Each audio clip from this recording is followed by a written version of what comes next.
Hello, friends, and welcome to episode 21 of Mistconceptions. I'm your host, David White. And allow me to say, happy anniversary, everybody.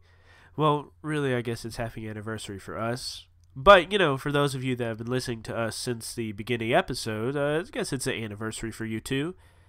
But it is crazy to think that 1 year ago today, we released our first episode of Mistconceptions.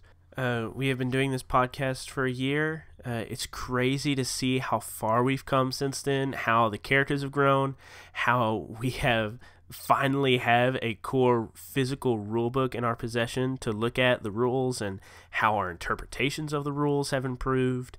And it's just crazy to think how much has changed. And it's crazy to think that, we're still a small podcast, but it's just mind-boggling to me that, the people that do listen to us and that they enjoy it.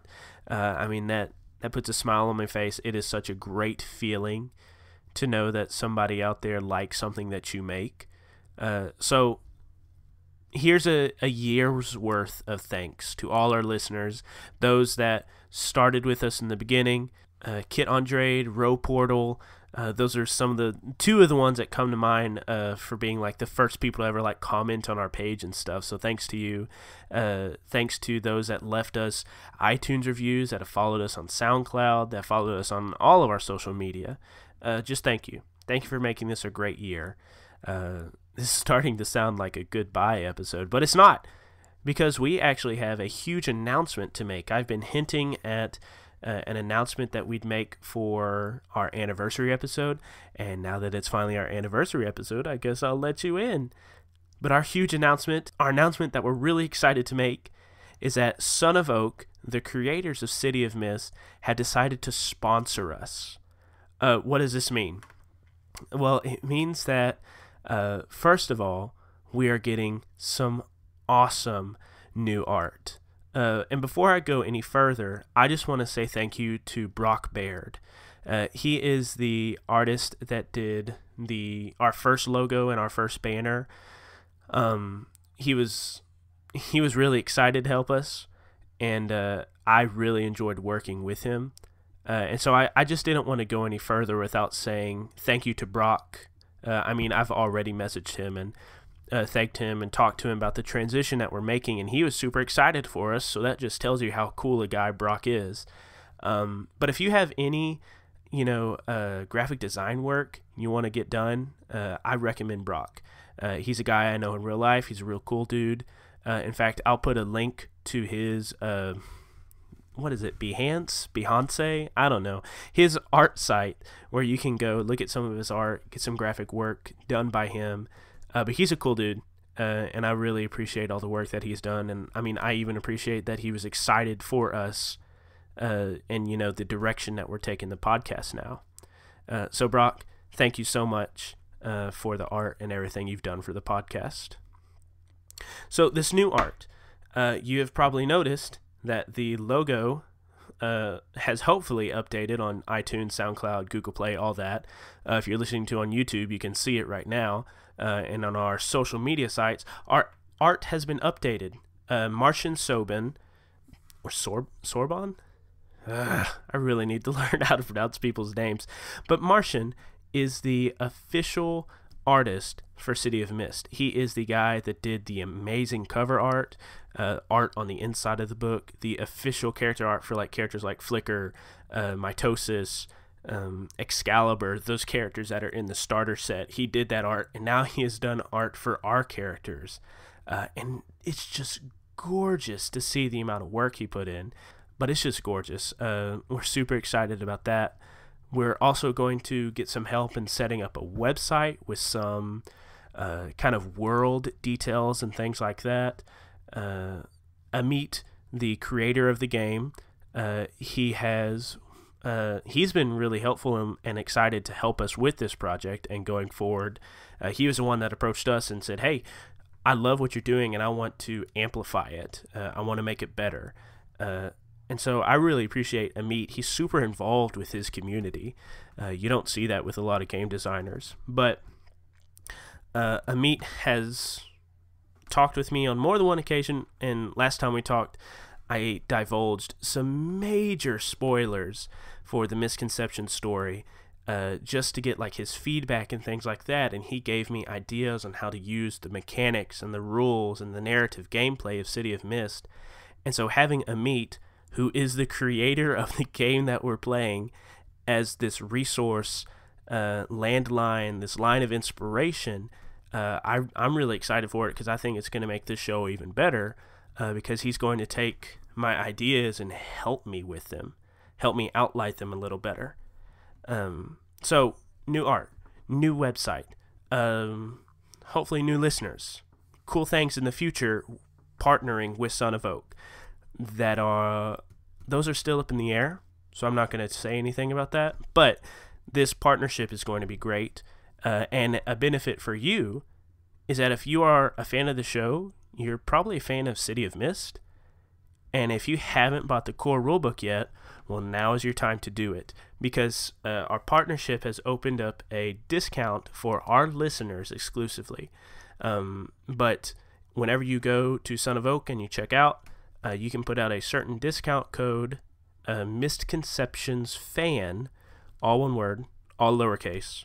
But if you use that, you'll get some money off of your purchase, and hopefully it will help you buy this City of Mist rulebook. Hopefully it's been something you've wanted to do, but maybe you didn't have the money to do it right now. So this is something Amit wanted to give us to help our listeners.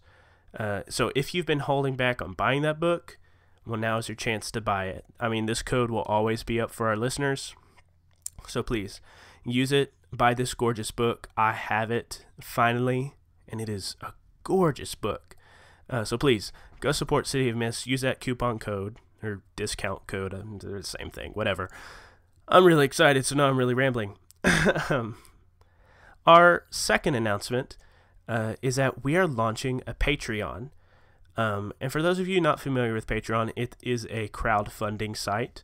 But the reason that we're doing this is because whenever we started this a year ago, we put all of our money into it.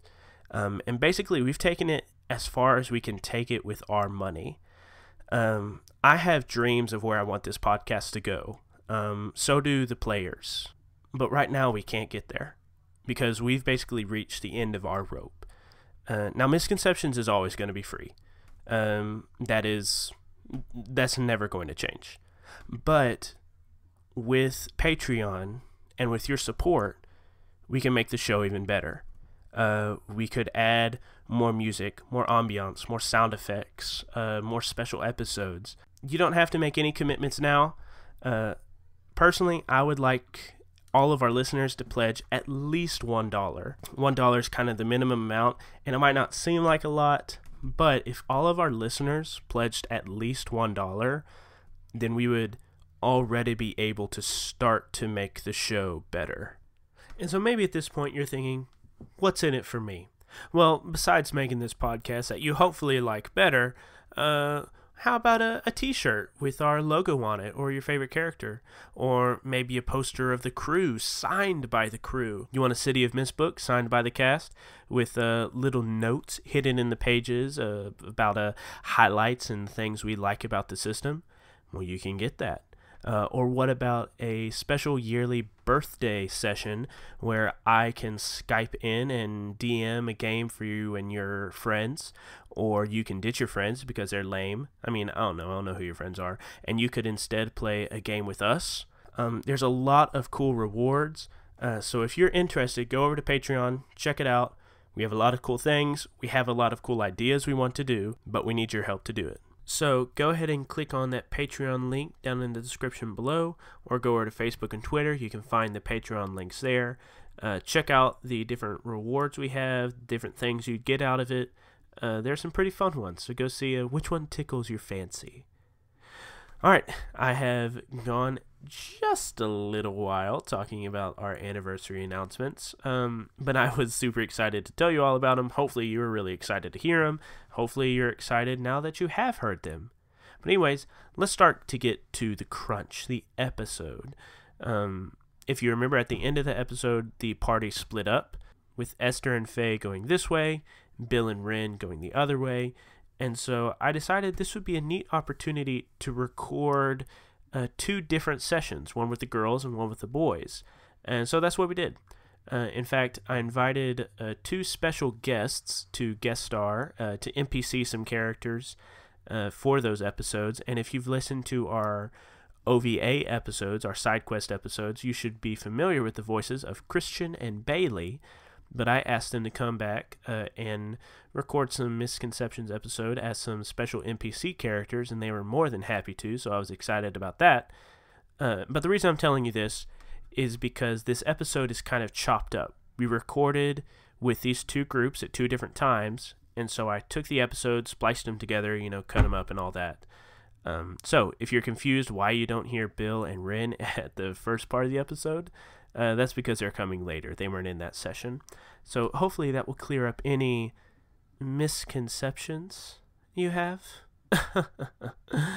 All right. Well, our Soundcloud shouts out for this week are Rasputin Band, Carl Collins, Anson Bird, Dave Tompkins, and Hayes? Hayes? Hisaise?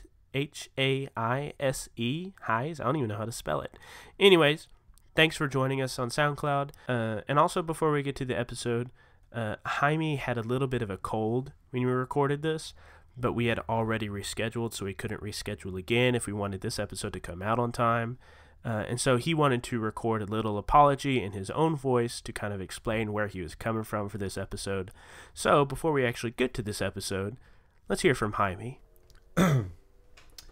Dear Misconsaniacs, I have an announcement to make before you begin listening to this lovely episode. I have contracted some kind of death is coming disease, and it is destroying my voice for one reason or another. And we've already rescheduled our recording session because Ren is the worst. But you already know that. And so I just wanted to preemptively apologize for not having too much of an accent, because it was a struggle just speaking at all. So keep that in mind as you listen, and I will bring the Aussie back to you in the next episode. Peace.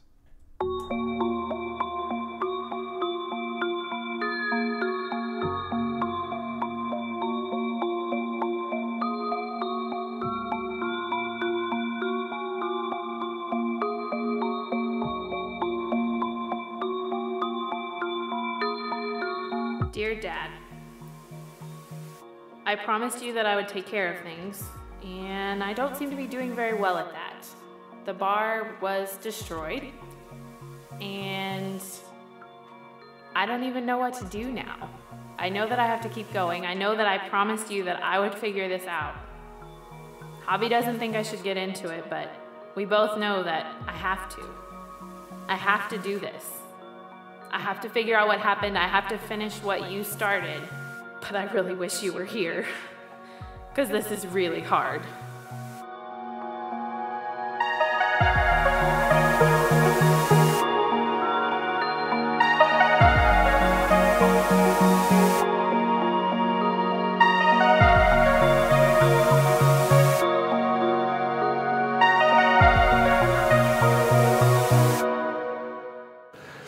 So Esther and Fae get in the car, and Esther starts up the car and looks over at Fae. So what are we doing first? I need to go think. Everything, all of my powers don't feel connected. I need to just go sit somewhere at a park or near a tree or something and just rest for a second. So where is that place for you? There's the main park downtown. Let's go there and I'll just lay on the grass for a little bit. All right, you pull up to the city park, the park downtown. It is late afternoon, around dinner, and you just see people milling about, things like that. You actually see there's like some sort of like concert or something that's being set up in a clearing around the bend, some outdoor venue or something like that. But you get there, people are walking around. It's about late afternoon. What do you do? So I'm gonna say that there's like a section of like tree-ish stuff, not like these giant huge trees, but Okay. there's a park in Dallas. I don't know if y'all have ever been to it, but that's what I'm thinking of, because it's like downtown and then there's like a section of like trees and The stuff. Arboretum? No. Okay. It's not the Clyde word Warren. It's actually anyway. arboretum. Whatever. But arboretum sounds about right Yes. too. So Faye's gonna go over there and like sit down cross-legged, lean up against the tree, close her eyes, and like not but like hands are on knees in complete meditation mode. I don't know what Esther's reaction to all of this is. Esther just like watches her walk over to the tree, and she sits down, and she's like gets in her position, and Esther's like, all right, I'm gonna need to not sit here and watch her do that. So we're downtown, so there's like little stuff all around. Like shops and things? Yeah. Yeah, picture it like, I mean, there's this city park, and then maybe around on the other side of the street, all the way around this park, are little businesses and things like that. So I'm assuming there's either a coffee shop or like a coffee kiosk or whatever. Sure. And yeah. so I'm gonna go get some coffee. Yeah. So you walk across. There's a coffee shop there, trendy place. You get some coffee. Faye. So Faye's sitting there, and for about the course of like an hour or so, whatever fits your timeline, you're just seeing these flashes in Faye's head of like the animal, and then it would be like peaceful nature, and then there would be like the animal screaming, and it's just like rapid. So like flashing between the night that you connected with the monster and like then transition to more peaceful scenes. Right. Painful. I don't know what that is. Not appropriate. Okay. Peaceful Yeah, scenes. there we go. So all of that, and it's happening in like how REM would. Like, it's just like Okay. every like millisecond it's changing back and forth. Okay. That goes on, and then you see towards the end Faye just take this like gasp of air, and like everything just like peacefully settles down in her mind. Okay. And there's like you've been sitting there a while, and like a squirrel has kind of come out of the tree and is kind of staring at you with its head cocked a little to the side as you have been meditating. And you open your eyes with your gasp of air, and you see the squirrel sitting right there in front of you. I reach out my hand, and the squirrel like walks on to my palm and curls up and falls asleep. Yep. And you have recovered your, what was it? Connect with nature? Reason with animals. Reason with animals, yeah. It was close. Yeah, you were there. Same thing. Cool. Ta-da. Okay. About this time, I guess, Esther, you walk back from the coffee shop. Mm-hmm. It's been about an hour, maybe a little less. Have you just been? Did you go get coffee and then come sit back next to her? Did you sit at the coffee shop and watch her? I got coffee, and then I came back, and I sat close enough to be able to just like keep an eye on her, because I didn't really figure she was able to fend for herself in the state that she was in. So I was just like sitting nearby. Okay. And so I saw her like whatever that was. So yeah, let's say you're like on a park bench on the sidewalk, and as people were like jogging by and stuff like that, you were just watching her. But as you're sitting there, you actually your phone starts to ring. Hello? Hey Esther, it's Avi. Yeah. Listen, about last night. You and your friends are right. I kind of gave up. And when your dad, when he got involved with what he was involved with, I wasn't there for him. And looking back on it, maybe me not being there for him is the reason he's not here now. What I'm trying to say You can't blame yourself, Javi. well, what I'm trying to say, Esther, is that I'm going to be there for you. You, your friends, this power mumbo jumbo stuff you've gotten yourself mixed up into, you can count on me. I always did. All right, keep your head out of trouble, kid. I'll try. Click. Okay. Wait a few more minutes. Esther wakes up, has a... Faye wakes up.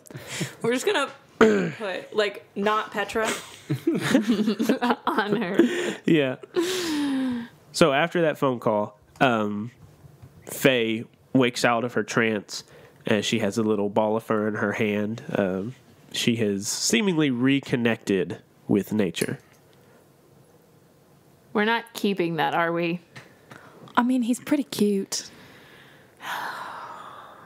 He could be your little bar friend. You could have him go get the nuts for the customers, and he could run over. I don't and have a scoop bar them all right up, now. And then, well, that's true. Sorry about that. So, what do you want to do? Aren't we gonna track this thing? Yes. I don't know how. Do you still feel any connection to him? I don't know, but I can try. This isn't something that I've ever done before. It's not like I make a habit out of becoming a monster and maiming 4 people in the middle of a bar. Usually I just grow plants for my 3rd graders so that they think that the seeds they planted actually did something. Quite a life you live. Yeah. So Faye's gonna sit down on the ground and like... Again, after she just stood up. Yep. So she sits down again, and Esther's like, oh my gosh, we have to go. I'm trying to find the monster. She's gonna put both hands on the ground to like try to connect with it more. And roll... I don't know. Yeah, so you said this is something I've never tried before, and that sounds like a move called Stop Holding Back. Oh, I have it right here. But it's when you use your powers in a new and never before seen way or scale. Tell the MC what you hope to achieve. The MC will tell you the sacrifice it will take from you, then roll plus logos. On a hit, you achieve exactly what you wanted to achieve, and you pay the price. Yeah, that doesn't sound like it. Changes. I feel like more it would just be an extension of my connection with nature. Yeah, I think so. So go ahead and roll a investigate. That's Okay. what we'll do this as. I'm gonna add my reason with animals. And tracking. You have tracking? I do. Oh wow. Okay. Is that for Robin Hood? Mm-hmm. Okay. Roll that one again. But first get it. Oh my gosh, it rolled 15 feet away from the table. 10. 12. Dang, 12. okay. Whoa, sorry. So you get clues equal to your power. So you have 2 clues. You can ask me a question and I have to answer it. And since it's 10 plus, I don't get to do anything to you. So, what 2 questions do you have? Where is the monster? Okay. You sense, you connect with nature. You place your hands and you kind of like grip the finger or the grass in between your fingers, and you focus, and you can feel the creature. You kind of feel this familiar feeling of whenever that's stupid. Of when you connected with it in Morty's Pub. It's not malicious, but you can feel its presence again. It is in a... Well, I guess I can't give you any fuzzy clues. It is somewhere in this very park. So you were actually very close to it. Okay, and then my second question is it staying where it's at, or is it like actively moving? Oh, good question. It is staying in the same area. Got it. Okay, so Faye, like, lets go of the ground, opens her eyes, stands back up again, and says, "It's here, like where we're at. It's somewhere here." And I almost said didn't last time. You said something last time about it being in a dark space. You said that. I said that. Yeah, you improv that. Great. Look at me improving. And so I ran with it. Look at you. Okay. It's here somewhere. It may be underground, and it's staying in this area. It's not trying to run away. At this point, Esther kind of grabs her ring, and she's going to attempt a roll to search for surface thoughts in the area. Okay. I guess you go ahead and roll and investigate as well. So I would use surface thoughts. Uh-huh. And can I use my investigate? Or not really? I think last time we rolled that your investigate is more like your physical act of investigating because it's tied to your dad's training. Mm-hmm. It's not necessarily tied to the ring. But, when you get a new tag, you might be able to do a tag like that would work with the searching aspect of your ring. So, go ahead. 8. 8? Okay. So, you gain 1 clue. What are you looking... Or, what's your question? I'm trying to figure out, so if I can hear the monster's thoughts, then I want to be able to, can I get a directional sense from it? Those thoughts are coming from the north or the whatever. Because she says he's close in the area, so I'm thinking that I can maybe hear him. You can feel... you... Or if I could sense thoughts of, somebody near him or something. Yeah, you try to pinpoint this location. There are so many thoughts around you. You have a hard time sorting through them. There's the people in all the businesses behind you. There are this huge crowd of people in the clearing getting ready for the concert and all that. There are you can even feel voices and thoughts inside the forest. Some seem to be, people just walking around. Some are more malicious. But you feel a stronger presence further in to the forest. And that is, the clues are fuzzy, incomplete, or half true. Would my weakness come into play there, the lost in the sea of thoughts, to get an attention? Yeah, it would have. Okay. Do you want... No, it's okay. Well... Yeah. Shoot, I wish you had added it earlier. Sorry. It's okay. Fine. I think that we're going to have to go further into the forest. He's not going to be... Well, obviously, he's not out here in the open. Oh, really? I thought I saw him crossing the street. We're supposed to be on the same team. I'm sorry, I know. I'm just a bit sassy today. We don't even have the guys with us at this point. We can't get our shit together. Come on. She's got to play all the parts. Maybe we need them more than we thought we did. Don't tell them. They don't listen to the podcast anyways. Don't tell them. He's going to start listening now. I know. He's going to start listening at episode 21. Right. Okay, well, let's go. I don't know why we're just standing here. I don't either. Okay, you start making your way into the forest. There are walking trails and things, people jogging, people walking, romantic exercising, whatever, romantically exercising. Nope, that's not appropriate. Save that for the bedroom, folks. Right. No, so do you want to stay on the paved paths or kind of go into the wooded area? Well, I say wooded area, it's just trees. That's really what it is. I guess we're going into the wooded area. Yeah. Okay. All right. So you start working your way. You leave the path. You leave the people behind, and you start walking. I have my hand on my gun at this point. Okay. And as you're walking, you're very cautious because, this monster could be anywhere. He could be underneath your feet. He could be over here. It could be over there. You don't know. But it's slowly getting a little bit darker. And as you walk, you hear a twig snap nearby you. Faye automatically jumps. Oh. I'm glad you can make that decision for her character. No, I was going to say that Faye automatically turns behind you. Because Like back to back, or just gets behind you? no, like gets behind you because you have a gun and I have vines. So Well, we are in a wooded area. That's so. true. But yeah.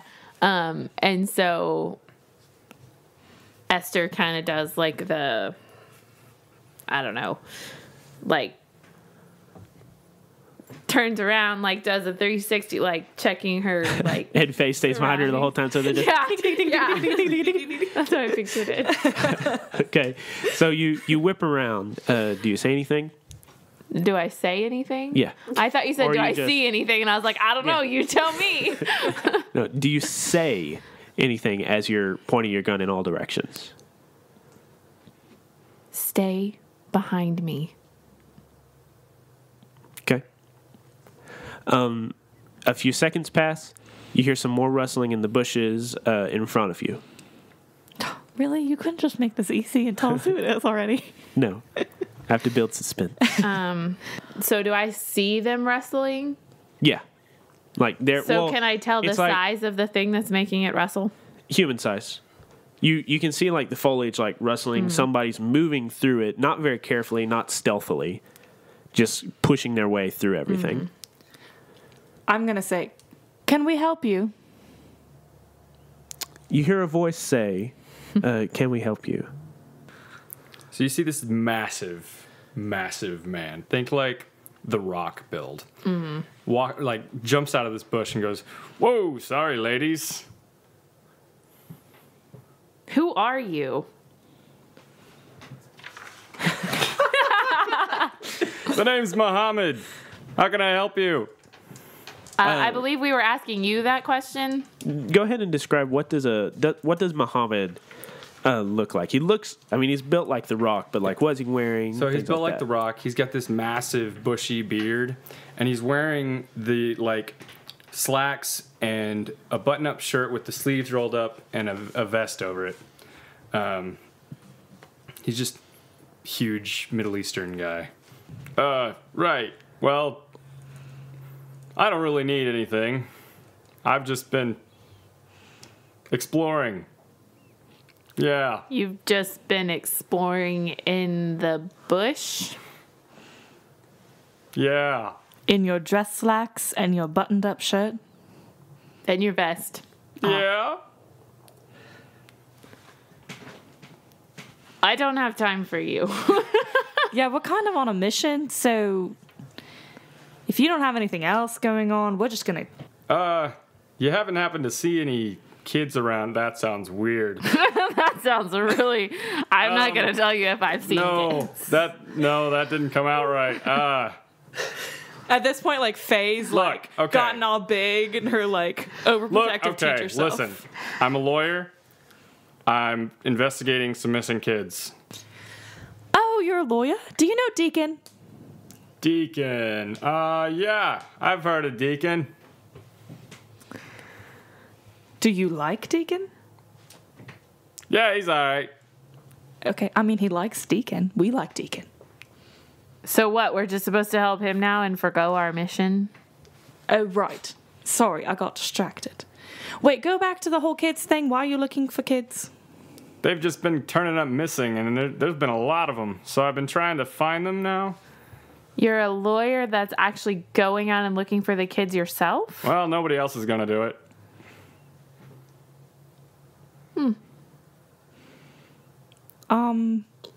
I mean...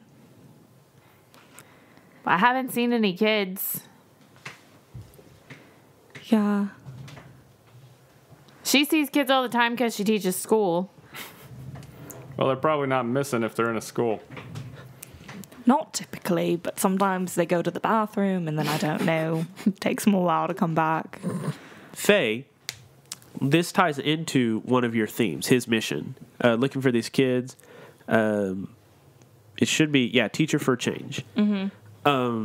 You feel very compelled to help him. However, if you want to deny this pull to help him, you will take a crack in that theme. Got it. Okay, thanks for clearing that up. Do you mind if we just have a moment? Yeah, sure. Okay. I'll just go look in this bush. Oh, naturally, where all the missing kids are. Russell. So Faye turns to Esther.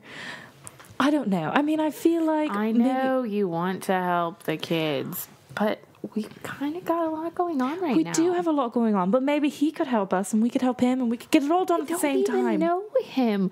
You and the rest of the group are so quick to just let everybody join the team. I know, but that's because, for the most part, people are good, and then you have people like Jimmy the Butcher. For the most part, people are bad. Okay, but we need to send you to counseling, for one thing. And then for two, we really need to You're help not going to take no for an answer. Probably not, no. I mean, the two of us could go our separate ways, but I kind of like you and want to hang out with you, so... Please? I'll be your best friend You'll forever. get killed without me. I'll help you build your bar. Yeah, I believe that. I don't see how we have time for this, but I don't see how I'm going to get out of it, so... Yay, great. Okay. Oh my gosh. Let's go team. Okay, so Faye heads back over. Esther flicks you off as you walk away. That's deserved. Best friends. What? It's a best friends. True friendship can survive Honestly, true friendships do that. Yes. Okay, so Faye walks back over to Muhammad. Okay, well, we would like to help you, but we also have something else going on, so we kind of got to do, like, two things at once. So you may be able to help us a little bit. I don't really know. I really don't know that much about you. Yeah, sure, we'll give it a shot. Okay. Are you just a lawyer? Yeah, There was a lot of hesitation in that answer. just a lawyer. Just a lawyer. Just a giant lawyer. Maybe a very strong lawyer? My great-grandfather was Samoan. Have you seen anything unusual since you've been looking for the children? I mean, when you arrived, you saw them setting up for the concert, but really nothing out of the ordinary. I think there were some kids smoking reefer over there. But other than that, I haven't seen anything out of the ordinary. Did you check to see if those ones were the missing ones? No, these are young children. Oh, okay.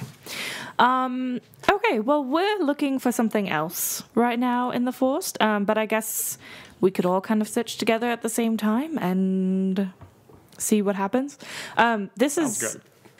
good. The trees, how much space do we have to explore here? I mean, right now it's not very thick. The reason that you had a hard time seeing them is because it thematically made it more suspenseful, but because just like bushes and stuff. So it's not like you're hiking through the wilderness, but it's just a city park right now. I also meant, like, are we going to be walking for, like, miles? Or... Oh, do you mean the size of the park? Mm-hmm. Yeah, the park is huge. Central Park. It's Got really it. big, yeah. It is New York Central Park, basically. Shape, Okay. size, yeah. All of it. Got it. Okay. Okay, so I guess we all start walking? Yes? Question mark? Meanwhile, in a different part of the city. All right, I think where we left off with y'all, you had gotten a ride with the Styx ferry service. So we will start with the door to that black taxi closing and driving off, and then Bill and Ren, you are standing at the entrance to the Daily News where Linda Lockwood works. So are we taking the stairs or the elevator? I mean, you look like you need some good cardio because you ate a lot on the way over. Jeez, Bill, like, how many hamburgers can you eat? Oh, God, it's going to be a long day. I just take the elevator. You know what floor she's on? Of course. And then Ren checks his watch, looks, and he's like, scans through, and he's like, yes, she's on the 30th floor. All right, let's go. Please lead the way. You need the exercise. When I say let's go, it's assumed that we're going inside and getting into the elevator. Do you want me to say, I take a step with my right foot? I take a step with my left foot. Yeah, kind of like we're playing a role-playing game. So you play a role-playing game and you get to the elevator. You push in the number, what was it, 32? 30. 30. So you ride it up to 30. It opens up to the editorial bullpen, all these different cubicles. You see and you hear the typing of keyboards. You hear frantic talking, the ringing of telephones. Very busy news floor business happening. And as you are kind of looking and scanning, in all the chaos, Linda, where do they see you? I think maybe Linda is kind of... Somebody has messed with one of her stories, or like she had a pile of information sitting somewhere and they moved it or they changed something, and she is really not happy about it. And okay. I don't think they can hear what she's saying, but it's very clear by her facial expression and her arms flailing about that something has gone amiss. Okay. Well, she looks happy to see us. Yeah, I am not excited for this conversation. All right, let's go. You lead the way, Romeo. All right. One step forward, one step forward. Okay, you walk up and you hear this this freckled-faced boy very timidly talking to Linda. I'm sorry, Miss Lockwood. I mean, I saw the information on your desk, but I honestly, I didn't touch it. I haven't seen it since then. Go away. Just... You're at my desk. Go away! Okay. And he gets up and just runs away from his desk. And at this point, two knuckleheads that you really didn't want to see today come up to his desk. Hey, what up, girl? Nope. I am not doing this today. Goodbye. And she turns on her heels and just starts walking away. We have an agreement. Did we? We did. Yeah, it was signed and written somewhere. I wouldn't go that far, but we definitely had an agreement. Can we just pretend that we didn't? Yeah, but we need to figure some information out. This is pretty pressing. All right, let's go to my office. Okay. Linda leads you to her office. Linda, what does your office look like? I think this is our first time to see it. She has a lot of like retro decorations around, and I think on the walls she has some Sailor Jerry type art. And there's a lot of red everywhere. Okay. Blood. Not Clearly. just not red blood. Decorations. Okay. And I think her desk is probably pretty messy, and probably the kid didn't lose the stuff. It's just there. And there's coffee mugs sitting everywhere, and she has a bottle of scotch not so well hidden. Okay. So a little bit messy. I guess, Linda, you walk in, sit down at your desk. The boys sit down in front of the desk at your... I guess there's two chairs there, but they probably like have to brush some stuff out of the way to sit down on it. Or maybe like lift a box of...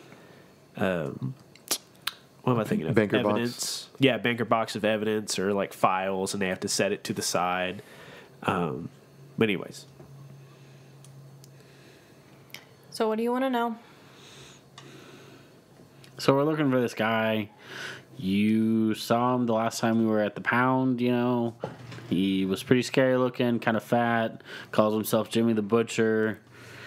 Know anything about him? He likes to carry an Uzi with him. Fat Tony's. He's at Fat Tony's. He's always at Fat Tony's. So you want to go with us? Could be a pretty juicy story. For the story, I'll go. Sweet. Let's get in a vehicle that we don't have because none of us have an SUV. Hold on. She might have a car. All right. I think she does have a car. Okay. Linda, what kind of car do you have? Oh, that's a great question. I think since she's like so into the retro stuff, maybe she has an old muscle car or something. I dig it. It's red. What color is it? It's red. Of course. Shotgun. She makes you both sit in the back seat. Get away. Next scene. Yeah. She makes you both sit in the trunk. Oh, snap. Oh, jeez. No. Doesn't even want to be John seen Lennon. with us.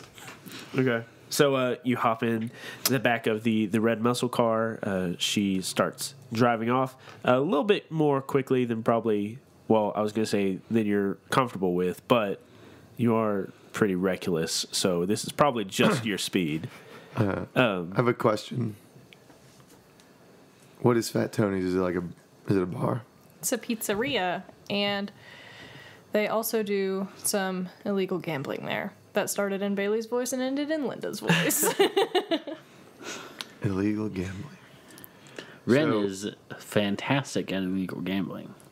So how are we gonna do this? Are we going in disguise with some money gambling? Are we just busting in, taking him out? Are we punching Ren in the face? Because that's usually an option I like taking. Oh my If gosh. we go in disguise, it's gonna have to be pretty good. Because I've had some issues with these guys before. I'm picturing us showing up with like the glasses. Groucho Marx. Yeah, And so it's one of you has perfectly like working. the Groucho Marx, the other one has like the Guy Fawkes mask. I don't know what the other obvious Two disguise of us could thing be is. on each other's shoulders with a trench coat Trench coat, yeah. and a fedora. Yeah, that's it. But yeah, anyways, continue. Some of the disguise might not work because we both fought him. And me. I fought him. That's what we are. We're a thing. Damn. I I have really too many don't. things going. I really don't want to have to bust in guns a-blazing, though. All right, so let's stop by. Let's stop by the mall or something, and try to figure out some kind of disguise, a wig, sunglasses, something of that nature. Honestly, I don't think I should go in because it's gonna be a little hard to hide all my tattoos. That'll be noticeable. I think it's either gonna have to be you or Ren. I think there's something called long sleeve shirts. Typically, they are You want me made to wear of a cotton turtleneck? or spandex. You want me to wear a turtleneck? Okay, Yeah. we can all go in. I'll just be rocking a turtleneck, and I'm really hoping it's not like July or something. I need a What time of turtleneck. year is it? I need a chain. That's important. I can't remember if we've established what time of year it is, but I would assume it's, what time it is right now. So, What February. time is it now? All right, turtleneck works. Oh, yeah, and the time is late afternoon, getting close to dinner time. So it's not So, like, quite dark yet. Like right now. Yeah. I vote Ren goes in disguised as a drag queen. We can all. Yeah, you can pull it off. I think actually I could probably hack into their camera system and see who's there. To see if Jimmy the Butcher is actually there and you're telling the truth and not leading us on and make us go guns a-blazing so that you bear the lead. All right. Why would you do that? All right. I'll get a turtleneck. I'll get a chain. I'll start infiltrating. I think you should come. If you can actually get a camera feed, then you could be communicating with us. If things start to look like they're going south, we can get out of there. I think that might be the best way to go around this operation. Yeah, I agree. I mean, I don't do well in crowds. Go ahead. Everybody roll a change the game to see if you can make a disguise. Nothing game changing about it. I'm going into an establishment. I'm paying them my money, and I'm getting a disguise. Let's see how well you are at picking out a disguise. Oh, yeah, that's fair. 8? Yeah. Okay. 5? Okay. So you... No. Okay. Yeah. My disguise sucks, so I stay outside. I'm going to use good bluff. That's what a disguise is bluffing. And when he's stealthy. Okay. Boom, baby. Snake eyes. That's a 9. A 9. 9. Okay. So I would say Linda and Bill, go ahead and give yourself a disguise 1 story tag. Oh, wait, no, you had 2 power. So, yeah, you get 2 juice. That's right. So I would spend 1 on disguised 1. If you wanted to bump it up to disguised 2, you can. That is up to you. But Linda, oh, yeah, go ahead and give her one of those. Where are the Right there. triggers? Right there. And then, so Linda, you have a disguised 1. And Bill, do you want to bump it up to a disguised 2? Yes. I do want to play out the failed disguise. Yeah. So, Rin, you are trying to find a disguise, but, I mean, with You're a the robot. scars on your face and, I mean, the huge node on the side of your head, it's really difficult to find a disguise that isn't just you putting a hood on. Yeah. And, I mean, you wear a hood all the time, so it's not that much of a disguise to just swap out your hood for another hood. But did you have any other ideas on why you didn't make a good disguise? You have a wig, but your forehead is still glowing through the wig. I'm gonna say he tries on a wig and he's like, oh my gosh, this just looks ridiculous, because he's like never actually had much hair in the first place, and he's like, can't believe I look like this, and he's getting stressed out. And he's like, he just takes the wig off and then puts on like a beanie, but then the node is still glowing, and he's like, I guess I'll just stay outside because I can't hide my head. You get your disguises. You pull up to Fat Tony's Pizzeria, and Oh, it smells delicious. It smells so good. You don't want to eat here. It could I be can smell- delicious. It's disgusting. I can smell the manicotti, and the extra pineapples in the calzones, and everything. Just you're right though. Are you making fun of pineapple, because pineapple is delicious? Pineapple does not belong anywhere near pizza. You savage. Bill, you're trash. You're both I get trash. some pineapple. Can we hurry up and get this done so I don't have to spend another second with you? Don't you love being in our company? Me and Bill are just the most delightful people. It's my great dream in life. Oh, good. Me too. All right, try to hack in, so we can get in there. if Figure you out what want we to hack into the feed, you will need to find a physical place to plug into the feed, Okay. which would probably be inside and probably a office. Okay. So that's what you know, being a tech guy. That's the only way you would know to get into the feed. And so Ren pulls up his laptop and he pulls up the map of the pizzeria. Okay. And is like, all right, guys, the only way that I can hack in is that I have to somehow find a way to get to the office. And so we've got, obviously, the front door. Can't go in that way because my disguise sucks. Or we can go in through the kitchen or through the back. The kitchen would be the quickest way to get in. But you guys would have to help me somehow get past the cooks. Well, couldn't we just go in the front and we make a scene and you get past us? I guess we could do that. Okay. So you pull up a blueprint, and there's obviously like the main dining area. There is the kitchen, and then off of the kitchen is the office. So you would have to go through the kitchen to get to the office. But for what you can tell, there's a main dining area, kitchen, office is connected to the kitchen. I mean, bathroom area, I the guess utility closet would illegal probably be off of gambling that. site somewhere. No, you just see that that main dining room, the kitchen, office. That's what you can see from the blueprint. Okay. I mean, we could go. You could go in through the main entrance and make a big scene, or we could fake being delivery people and go through the kitchen, and then I just squeeze my way past to get to the office. Do you have a delivery outfit? Ren pulls one from his backpack. Nope.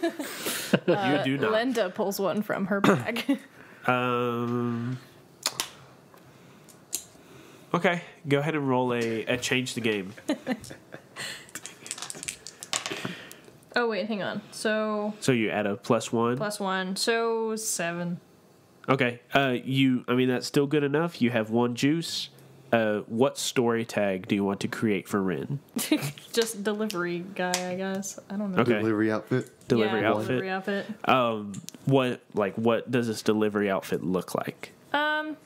I think it's just a UCS copyright.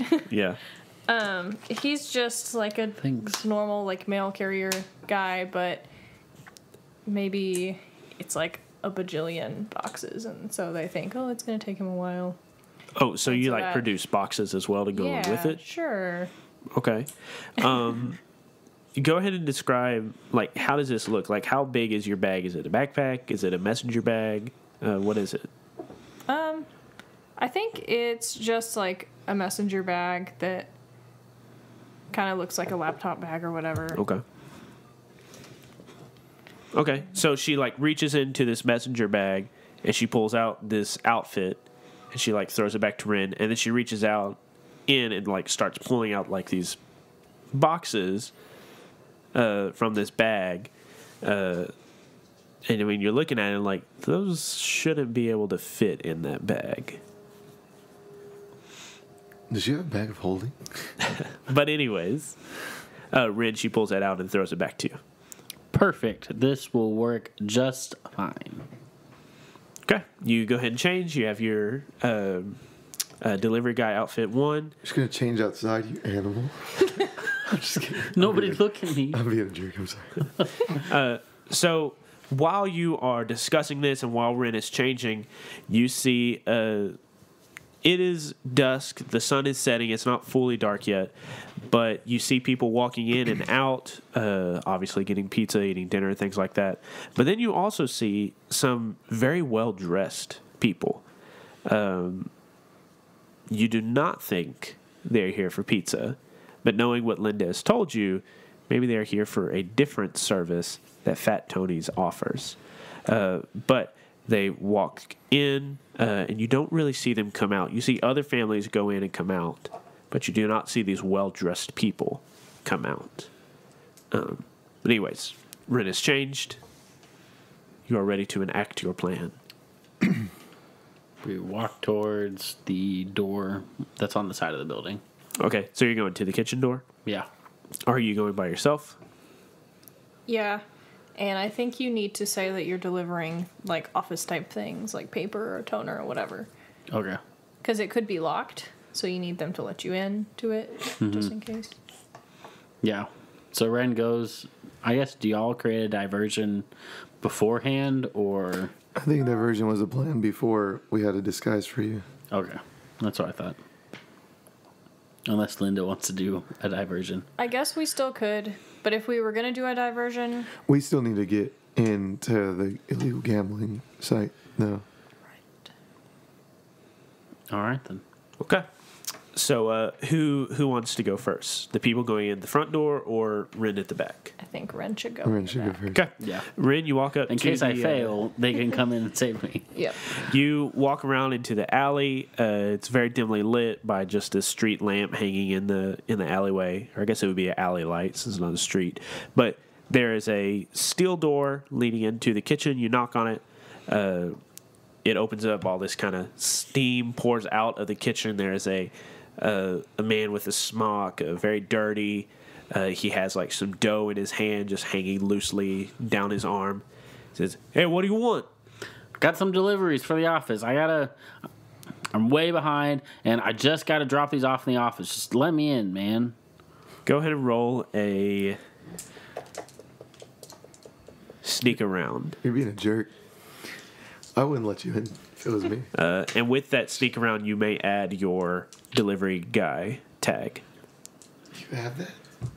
Oh, okay. Yeah, it's the one she just made. I thought it was like... It's just a tag that I have. Yeah, That's just what he does. Software Yeah. engineer, delivery guy. yeah. Oh, please. Oh, praise. 10. 10? Okay. All right. Come on in. He holds the door open for you. Come in. You see the kitchen is busy. They're flipping pizzas. They're sticking them into stone ovens, or brick ovens, I guess you would call them. But all this business is happening. And you see the office over to your right. The pizza guy just says, "Hey, go do whatever you need to do." And he gets back to flipping pizzas and doing pizza stuff. Classic pizza guy. Yes, classic pizza guy stuff. And so Ren just like kind of bustles through and gets into the office and looks around. Well, the door to the office is locked. Damn it. He runs into the door and the door is thrown open. No, you are not Bill. You are Ren. Ren is not athletic. He is a shrimpy dude. So you jiggle the handle. It does not open.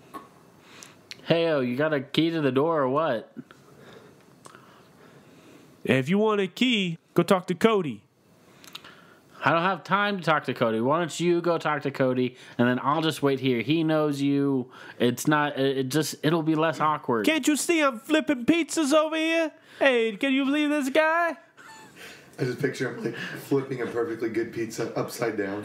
Yeah, he has this just immaculate pizza. Everything is right. He has it on the wooden spatula thing. You're talking to him and he just flips it over and it falls on the ground.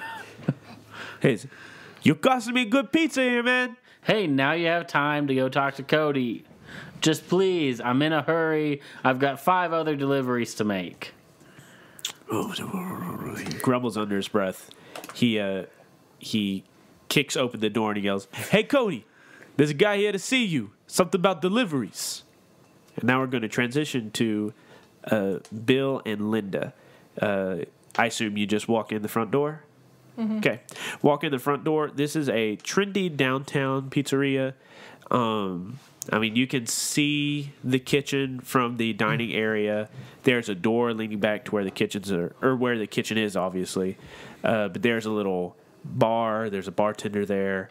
But mostly they're just dining tables set up around. There are different families and, couples there.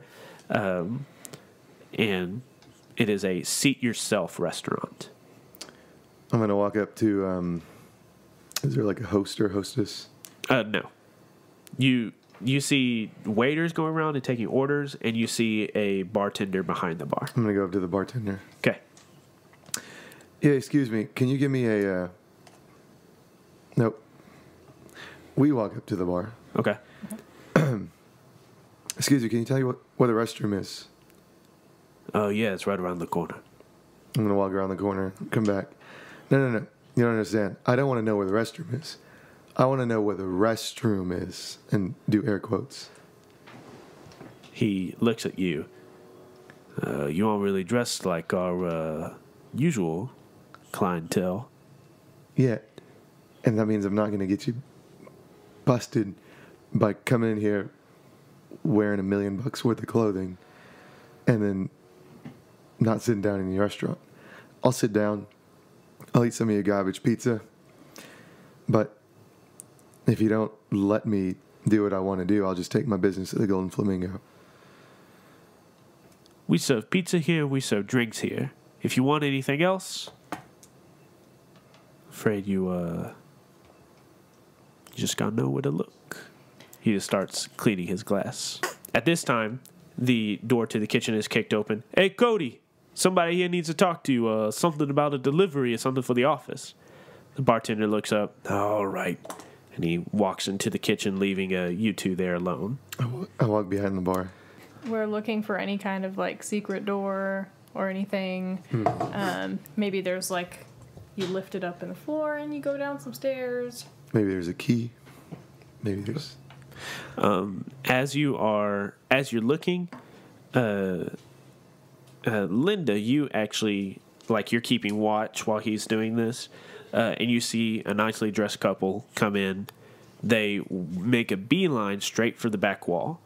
It is now that you notice there's an iron door right there, and he knocks on it. 1, 2, one. And then the door slides open. He walks in with his partner. Then it closes shut behind him. If you remember, whenever Ren pulled up the schematics for this place, this room was not there. We will now cut back to Ren. Cody walks up. What are you here for? Toner, delivery? I don't care. He sticks in the key, unlocks it, opens the door, and then he just stands there. All right, do what you need to do. I got customers. Dude, this is going to take a long time. I know you got customers, you got people to take care of. I mean, I just saw when you kicked open the door, they had this tall, ugly man standing at the bar and some, attractive girl there. Listen, Shitstain, do what you need to do and then get out. I got customers. I know you got customers, and I've got a delivery to make, and I've got to put the toner in the machine, and then I've got to check to make sure if it works, and I've got to run a couple copies. He turns into the kitchen. Hey, can you believe this guy? I know, hey, we're just trying to do pizza stuff, and he comes in and messes up the pizzas.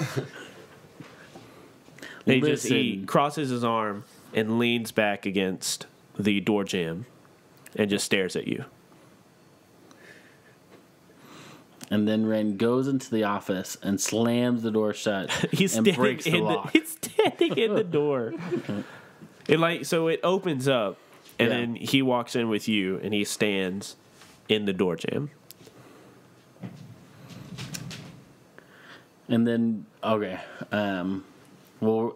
So Ren's like, why don't you just shut the door? That's going to make a ton of noise. I don't want to bother the pizza-making guys back there and all that business. I mean, he dropped the pizza already. Can you believe that? He supposedly is a great pizza maker. And so Ren's just, talking nonstop just to, He does not say anything, and he does not move. He just watches you. And so Ren decides that he's going to shoot this guy. So... Since he's in a delivery suit, the gun is collapsible, and so it's in. It's collapsed obviously from a rifle to more like a. We'll say shotgun. That you put it in a. Okay, so here's a way that I thought about it collapsing. Mm-hmm. So it has those two prongs or whatever. Mm-hmm. I was thinking the prongs go up and down and come back down the barrel. Yeah, and then you tilt the handle up and push it into it, and it makes a little square or rectangle shape. Mm-hmm. And I was thinking about that the other night, and if that was something that you would like to have be part of his the collapsible thing. Yeah. So then you could just put it in that box, and then you reach in, and then you flick it, and it just comes all apart and together. Comes apart and together. Special delivery. So, yeah, you reach into the box, you pull it out, you flick it, it uncollapses. Yeah, so I'll use collapsible. I would say you would use collapsible to hide it, but not necessarily for this attack. Okay. So immobilizing energy.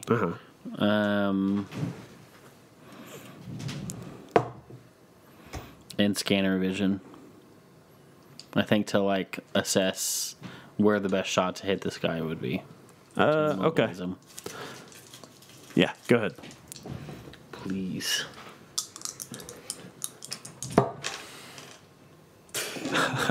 I got a 7. You did get a 7. Okay, so I guess I will control the collateral damage. Okay, you shoot him. I guess you inflict a tier 2 status on him. He goes limp, and you rush and grab him and pull him into the room, and then close the door behind the both of you. Okay. Calm down, Liquid Snake. Let's tune back in with Esther and Fae and see how they're doing. I assume that those two have a conversation while I'm leading this thing. Okay. So you two don't look like the typical type of people to just be wandering around in a wooded park. So what's up with that? Oh, we just like to learn everything we can about the city. Don't we, Esther? Yep. Yeah. Esther's really a talker. You're going to like her a lot. Y'all like tourists? No. No, we're not tourists. We just, walking is good exercise, and we like to, follow my plate guidelines and walk a lot.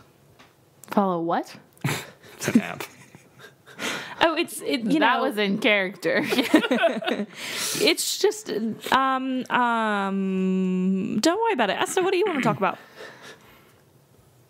I'm just trying to find what I came here to look for. What is that? Just so I know what I'm looking for. You'll know it when you see it. Well, that's vague.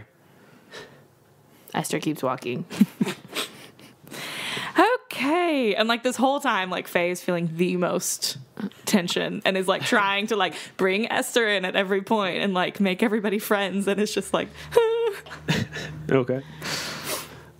As you keep walking, you can, Faye and Mohammed, you keep, carrying on having a conversation, even if it is and might be a little awkward.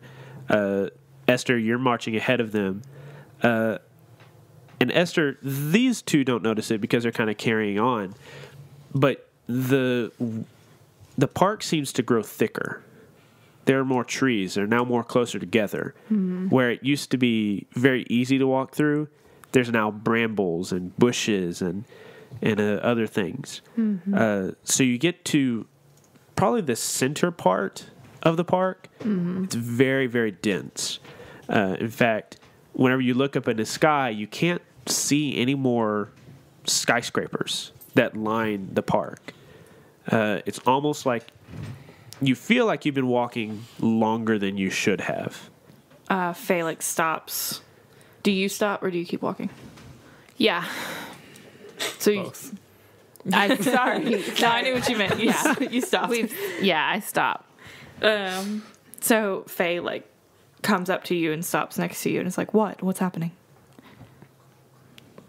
This isn't right. This doesn't feel right. Where are we? I don't know. We're just further in the forest. I mean, it would make sense for the thing we're looking for to be deep into the forest. Yeah, but we haven't been walking for that long. Faye, this forest feels vaguely familiar. Okay. But you have never been here. You don't really know why this is familiar to you, but you just get this sense of, have I been here before? But yeah, it feels vaguely familiar to you. Esther, I think we might be close. I feel like this is part of something I saw. I don't know. But I think that maybe we should, and she pulls you away for this. Maybe we should lead our friend another way. How are we going to do that? You brought him along. Well, I was trying to follow what the GM wanted to do. This place feels kind of familiar. Can you explain that, please? I don't know. I just feel like I've been here before, but not in the park. Where are we?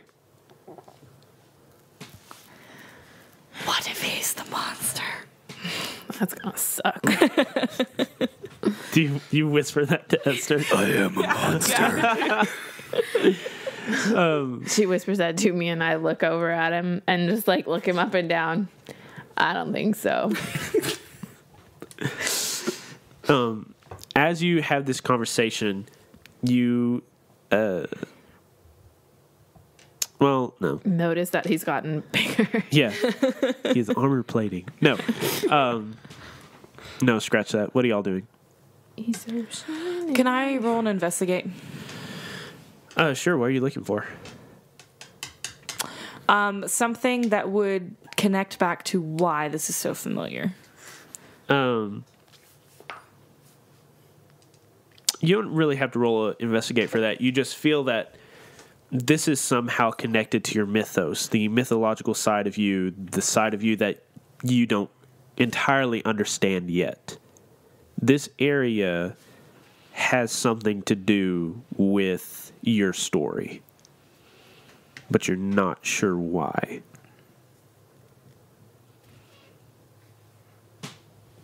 You can either leave this area or you can keep going further into it. I think we should keep walking. Esther, do you feel any connection? To this. I'm from the city. Oh, for the love. I'm just saying, I don't feel connections like you feel connections. Okay. I think we should keep walking. I think there's something here we need to explore. Okay. This may be a little bit dangerous. So if you want to just like sit here, we'll come back for you and we'll help you find the missing kids. But I mean, if you want to come along, that's your choice. I can handle myself. He cracks his knuckles. Oh, okay then. Best of luck to you. Okay. You continue further into this forest, as it were. The foliage is consistently getting more thick. And as you're walking, you see something around your ankles, a mist. And Faye and Esther, this feels very familiar to when you went into the bottom layer of the water treatment plant 23. You continue walking, and the mist gets more and more thick, just kind of pulling around your legs, not coming up over you, but just pulling at your ankles, covering your feet. Stay close.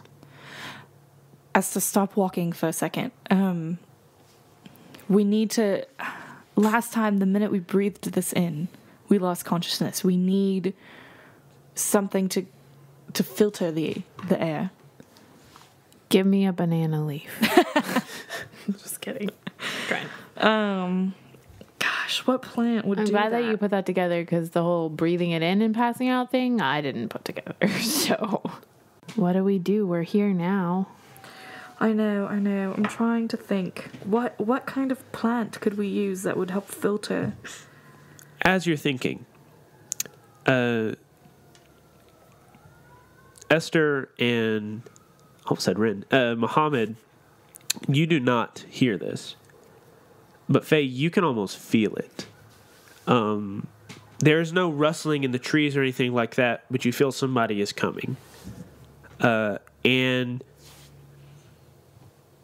you look up, and much like how Muhammad pushed his way through the trees, you see somebody come through the trees, but instead of pushing their way through them, these leaves almost seem to like open and let this person through. A older lady steps out, a smaller frame, pretty tall. She has long white hair that is braided down her back. Her dress that she's wearing is very flowing and free. At first glance, it looks like it might be moss, like stitched together. But then when you blink and look at it again, it just looks like a very sheer green dress. In her hair, she has flowers, and around the crown of her head is woven a flower crown. But this lady walks through the trees, and the plants like almost close like a door behind her. You notice this before Esther and Muhammad do. But she turns and looks at you and says, "Oh, welcome, children." End of episode. Nice. Cool. Thanks for listening to this week's episode of Mistconceptions. And thanks for listening to a whole year's worth of Mistconceptions episodes, whether you listened to them as they came out, or you binge listened to them over the past couple of weeks. Our next episode will be released on March the 12th, and I hope by that time that I can give some shouts out to some Patreon backers. And don't forget, we have a Patreon, some really cool things. If you haven't checked it out yet, go down, click on that link, and check out all the cool stuff you can get for helping us make this show even better. Of course, you can always find us on Facebook and Twitter, get up-to-date information about the show. Now that we have a sponsorship with Son of Oak, you might also see some cool things coming from us at our social media, but also from them, so be sure to follow City of Mist on Facebook and Twitter as well. City of Mist is an RPG created by Son of Oak. You can find their products at sonofoak.com, and don't forget to use the special discount code MistConceptionsFan to get some money off your purchase. The music you heard at the beginning of this episode, and we'll hear here in a little bit, was composed by Aaron Wharton. You can find more of his music at aaronwharton.net. And that's all for this week's episode of Mistconceptions. Once again, thank you so much for listening to this show.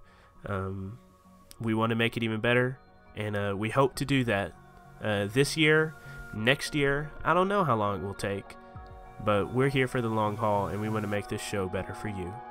So, thanks for listening, and we'll see you next time. Keep it nerdy, y'all.